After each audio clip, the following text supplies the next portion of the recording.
नमस्कार, मी पूनम। आज मी तुम्हाला दाखवणार आहे चविष्ट घरच्या घरी आंबोळी कशी करायची ते, आणि त्यासोबतच नारळाची चटणी आणि बटाट्याची भाजी।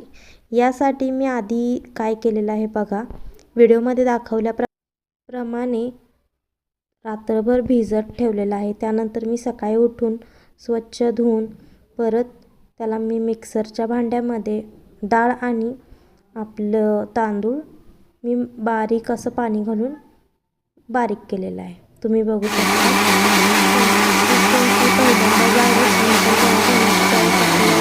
पाहिजे त्या अंदाजानं पाणी घालायचं। आता मी व्हिडिओमध्ये दाखवल्याप्रमाणे तांदूळ आणि डाळ बारीक करत आहे। हे बघा, याप्रमाणे बारीक करायचं असं। ही प्रोसेस मी आदल्या दिवशी म्हणजे सकाळी डाळ तांदूळ जर भिजत घातलं तर संध्याकाळी पिसून घ्यायचं, आणि दुसऱ्या दिवशी सकाळी आपण नाश्त्यासाठी आंबोळी करू शकतो। अशा प्रकारे मी पीठ आंबवण्यासाठी ठेवले। आता सकाळी आपण करूया पुढची कृती। तर चला मग करूया नाश्ता। आंबोळी, बटाट्याची भाजी आणि नारळाची चटणी। नारळाची चटणी आपण मिरची न घालता करणार आहे। तर साहित्य व्हिडिओमध्ये दाखवल्याप्रमाणे घेतलेलं आहे।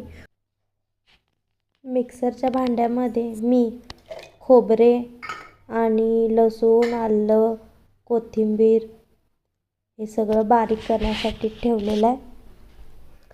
आणि बारीक पेस्ट झाल्यानंतर मस्त अशी तडका मारून आपण नारळाची चटणी तयार करणार आहे। यामध्ये मी मिरची वापरलेली नाही आहे। तुम्हाला हवी असेल तर तुम्ही मिरची वापरू शकता। हे बघा, अशी बारीक पेस्ट करायची। पेस्ट केल्यानंतर हे माझं फोडणीचं भांडं आहे, लहान लोखंडी कढई। त्यामध्ये मी तेल गरम करायला ठेवलं आहे। तेल गरम झालं की छान तडका द्यायचा आपण जिरे, मोहरी आणि कढीपत्त्याचा। हे बघा, छान अशी चटणी तयार होते।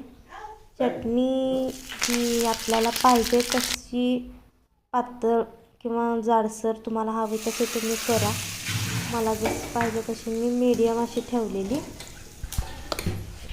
ही चटणी खूप छान झालेली। कन्सिस्टन्सी अशी छान वाटते मला, म्हणून मी अशीच ठेवते। तुम्हाला जास्त पातळ असेल तर पाणी ॲड करा। आता बटाट्याची भाजी बघा, मी सिंपल करते। कढई घेतली, त्यानंतर तेल, त्यामध्ये जिरे, मोहरी, कांदा, कढीपत्ता टाकून छान परतून घेतलं आहे। त्यानंतर आपण हळद, आणि इथं पण मी मिरची नसल्यामुळं लाल तिखटचा वापर केला आहे। लाल तिखट आणि धना जिरा पूड घालून सगळं मिक्स केलं आहे। हे सगळं मी माझ्या अंदाजाने घेतलं आहे।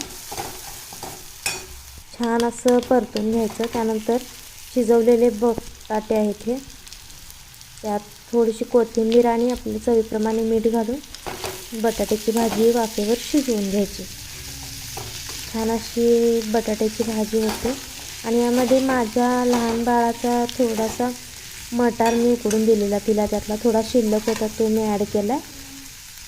छान अशी मटार आणि बटाट्याची भाजी आपली तयार झालेली आहे। आता आपण करूया आंबोळी। आंबोळीसाठी मी यातल्या काही आंबोळ्या मी आधी केलेल्या नाश्त्यासाठी, आणि हे नंतर मी करत होते। तर हा माझा चपातीचा तवा आहे। त्या चपातीच्या तव्यामध्ये आता तेल माझ्याकडून चुकून जास्त पडलं, तर मी ते तेल काढून घेते। छान तवा गरम झाला की यामध्ये आपण आंबोळी करायला घेऊया। हे एक्स्ट्राचं तेल काढते, नाहीतर कमेंट येतील किती तेल घातलंय म्हणून। तर हे बघा, मी तेल काढून घेतले। आता आपण आधी मी छोटीशी आंबोळी करणार आहे, ती माझ्या तनूसाठी। आता छान तवा गरम झाला की त्यात सोडायचं पीठ। आधी छोटीशीच केलेली आहे। हे बघा, आपल्याला हवे त्या साईजमध्ये आपण करू शकतो। आंबोळीच्या तव्यामध्ये पण छान होतात। माझं आंबोळीचं काम झालं की माझ्याकडे मला चपात्या करायच्या होत्या, त्यामुळे मी चपातीच्या तव्यामध्येच आंबोळीची कृती दाखवत आहे. तर 2 सेकंद वाफ काढते. हे बघा, अशी माझी तनू आहे, पाय धरून ओढते काम करताना. तिची इच्छा आहे की मी तिला घेऊन सगळं करावं, पण ते काही शक्य नाही आहे. व्हिडिओ काढा प्लस ह्या कृती सगळी दाखवायची म्हटलं की होतं असं. जाऊ दे, मला होईल तसं मी दाखवणार आहे आणि काही चुकलं असलं तर समजून घ्या. आणि हे बघा, अशा प्रकारे जाळीदार आंबोळी तयार होते. यापेक्षा सॉफ्ट होतात, पण आता कसं पहिली आंबोळी असल्यामुळे तव्याचं टेम्परेचर कमी जास्त अंदाज येत नाही.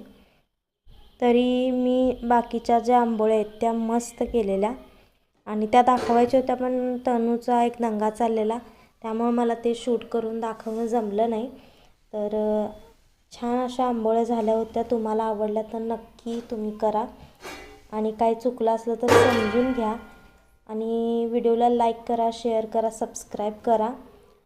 आज मी दाखवले व्हिडिओमध्ये आंबोळी, नारळाची चटणी आणि बटाट्याची भाजी. नेक्स्ट टाईम आता मी आणखीन काहीतरी दाखवण्याचा प्रयत्न करेन.